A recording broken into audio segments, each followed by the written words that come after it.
Hello students, आज arithmetic का part 7 है जिसमें मैं एलसीएम के बारे में डिस्कस करूंगा। तो इससे प्रीवियस वीडियो जो मैंने 2 डिजिट के एलसीएम के बारे में डिस्कस किया था, तो अब इस वीडियो जो हम 3 डिजिट के एलसीएम के बारे में डिस्कस करेंगे। तो सबसे पहले मैंने क्वेश्चन लिखा है एलसीएम ऑफ 8, 10 एंड 12। तो मतलब हमको क्या करना है, 8, 10 और 12 का क्या निकलना है, एलसीएम निकलना है। तो सबसे पहले मैंने प्रीवियस वीडियो जो बताया था कि सबसे पहले हम चेक करेंगे कि 2 का डिवाइड हो रहा है नहीं हो रहा। तो 2 के टेबल में 8 आता है, बिल्कुल आता है, 10 भी आता है और 12 भी आता है। तीनों में डिवाइड हो रहा होगा तो बहुत अच्छी बात है। तीनों में से 2 में डिवाइड होगा तब भी हम देंगे, 2 में से 1 में डिवाइड होगा तब भी हम देंगे, और किसी में डिवाइड नहीं होगा तो हम डिवाइड नहीं देंगे, है ना। जैसे 2 का तीनों में हो रहा है, तीनों में नहीं होता, 2 में होता तो 2 में दे देते, 1 में होता तो 1 में दे देते, किसी में नहीं होता तो फिर हम 2 का नहीं देते, आगे बढ़ते हैं, है ना। अभी तो फिलहाल हो रहा है, सब में हो रहा है तो बहुत अच्छी बात है। तो देखो 2 का डिवाइड 8 में होता है, 2 4 जा 8, और 2 का 10 में करेंगे तो 2 5 जा 10 और 2 6 जा 12। अब देखो फिर कितने से करेंगे, 2 से। पहले चेक करेंगे डिवाइड हो रहा है या नहीं हो रहा। तो 4 है तो 2 के टेबल में 4 ऑलरेडी आता है और 6 भी आता है, इसका मतलब 2 में हो रहा है तो कोई टेंशन नहीं हमको, है ना। तो कितना हुआ, 2 2 जा 4 और 2 3 जा 6, ठीक है। अब चेक करेंगे 2 का हो रहा है, तो इसमें तो हो रहा है, तो मैंने कहा था 1 में डिवाइड होगा तभी हम डिवाइड करते रहेंगे। तो 2 1 जा 2, 5 में ये बड़े भाई साहब, है ना, 5 का 5 ही रहेगा, 3 का 3 रहेगा। तो 2 1 जा 2, ये इसकी कहानी खत्म, है ना, मार दिया बेचारा। अब देखो 2 के बाद क्या आता है 3, तो 3 का इसको तो कहानी खत्म होगी इसकी, तो 5 में नहीं होगा क्योंकि 3 की टेबल में 5 नहीं आता, 3 में हो जाएगा, तो 3 1 जा 3। अब देखो इन दोनों की कहानी खत्म, ये दोनों मर गए, अब कौन बचा है 5। तो इसका मतलब 2 के बाद 3, 3 के बाद कौन सा आता है 4, 4 का डिवाइड 5 में नहीं होता, तो फाइनली किससे देंगे 5 से, तो 5 1 जा 5, तीनों की कहानी खत्म, है ना। तो अब जब भी हम एलसीएम इसको कर लेते हैं, इसके बाद यहाँ पर लिखते हैं एलसीएम। तो जो भी सारे इतने सारे डिजिट्स हैं, ये 2 और ये 2, ये 2 और ये 3 और 5, सबको इधर लिख लेंगे और मल्टीप्लाई करते हुए आगे बढ़ेंगे। तो क्या लिखा है, 2 2 जा 4, है ना, 2 2 जा 4। इनको छिपा लो नहीं तो क्या हो जाएगी, लड़ाई हो जाएगी, है ना, फिर तुम संभाल नहीं पाओगे। चलो अब देखो 4 2 जा कितना हुआ 8, तो पीछे वालों को छिपाते चलो, 8 हो गया, 8 का मल्टीप्लाई करेंगे 3 में, है ना, 8 3 कितना हुआ 24, और 24 का किस में कर देंगे 5 में, इन सबको छिपाते चलेंगे। पीछे वालों को देखो, यहाँ देखो 2 2 जा 4, है ना, ये छिपा लिया, क्या दिख रहा है 4 दिख रहा है और आगे का 2 दिख रहा है, तो ये कितना हुआ ये वाला 4 2 जा 8, है ना, 8 8 3 जा 24, 24 5 जा 120। क्लियर हुआ। अब अगले क्वेश्चन पर बात करते हैं। लिखा है question number 2, LCM of 8 16 and 24।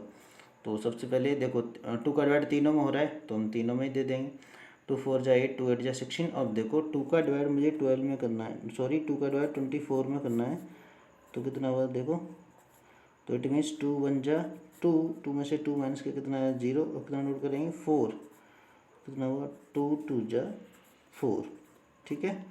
तो इसका मतलब है 2 का डिवाइड 24 में करते हैं तो 12 आता है। अब हम इसको डायरेक्ट भी कर सकते हैं, कैसे, 2 1 जा 2 और 2 2 जा 4, है ना।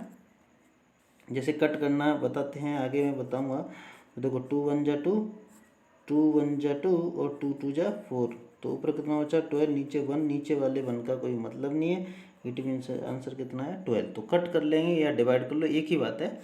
छोटी क्लासों में हम डिवाइड करके बता देते हैं, लेकिन बड़ी क्लासों में कट करना ज़्यादा बेटर होता है ना, क्योंकि कट करने से क्या जल्दी आंसर आ जाता है। तो 2 का डिवाइड किया 24 में तो कितना है 2 1 जा 2 और 2 2 जा 4। अब देखो 2 से हो रहा है बिल्कुल, 2 2 जा 4, 2 4 जा 2 6 जा 12, फिर 2 से हो रहा है 2 1 जा 2, 2 2 जा 4, 2 3 जा 6। अब 2 का देंगे तो 2 1 जा 2, 2 1 जा 2, इसकी तो कहानी खत्म पहले से ही। 2 1 जा 2, 3 में नहीं हो रहा तो कितना 3 1 जा 3, तीनों की कहानी खत्म, क्योंकि क्या आ गया 1 1 आ गया। और इन सबको जितने सारे यहाँ लिखे हुए हैं सबको यहाँ लिख लेंगे। 2 2 जा 4, 4 2 जा 8, 8 2 जा 16, 16 3 जा कितना है 48। किसी स्टूडेंट को अगर ऐसे डायरेक्ट आता है तो ऐसे कर सकता है, और ऐसे नहीं आता तो ऐसे धीरे धीरे करके ऐसे हम लिख लिख के कर सकते हैं, पीछे वालों को छिपा छिपा के, क्योंकि अक्सर क्या हो जाती है लड़ाई, तो लड़ाई हो जाएगी तो सर नहीं होंगे तो तुम कैसे संभाल पाओगे, है ना। तो तुम आराम से छिपा छिपा के कर सकते हो। अब देखो क्वेश्चन नंबर 3, तो लिखा है 20 25 40। तो हम चेक करें पहले 2 से, बिल्कुल हो रहा है, देखो 20 में हो रहा है तो 10, 2 10 जा 20, 25 में नहीं हो रहा, नहीं हो रहा तो 25 का 25 लिख देंगे, और 2 4 2 क्या डिवाइड फिर किसमें करेंगे 40 में, तो 2 2 जा 4, 0 का 0। अब देखो 2 का डिवाइड करेंगे 10 में, 2 5 जा 10, 2 का 25 में नहीं होगा, और 2 10 जा 20, अब देखो 2 का करेंगे, 5 का नहीं होगा तो इसका मतलब बड़े भाई साहब 5 का 5 ही रहेगा, 25 का 25 ही रहेगा, और 2 5 जा कितना हुआ 10। अब आगे बात करते हैं 2 का, तो ये हो ही गया। अब देखो ये इसमें 2 का नहीं होता, ना 3 का होता, ना 4 का होता, 5 का होता है, तो इन सब में 5 से डिवाइड होगा। तो देखो 5 1 जा 5, 5 5 जा 25 और 5 1 जा 5, इन दोनों की कहानी खत्म। अब किससे करेंगे, 5 से, तो ये तो ऑलरेडी बने, फिर 5 1 जा 5, 5 1 जा 5, इन सबको लिख लें यहाँ पर। इन सबको मैंने इतने सारे सबको लिख लिया यहाँ पर, तो इनका यहाँ पर मल्टीप्लाई कर देंगे। 2 2 जा 4, 4 2 जा 8, 8 5 जा 40 और 45 जा कितना हुआ 200। ठीक है, तो ये आपको एलसीएम समझ आए, और ये आपका क्या है CW, क्या है ये CW है ना, और इसके नीचे मैंने क्या दिया है SW। तो ये आपको क्वेश्चन अच्छी तरह समझ आ गए होंगे। तो ये आपको HW करना है। ये देखो, ये पहला क्वेश्चन है 4, 6, 10, दूसरा क्वेश्चन है 10, 12, 16, और तीसरा क्वेश्चन है 18, 24, 36। ये आपका होमवर्क करना है, और आपको ये सारी चीज़ें क्लियर एंड कंप्लीट करनी है।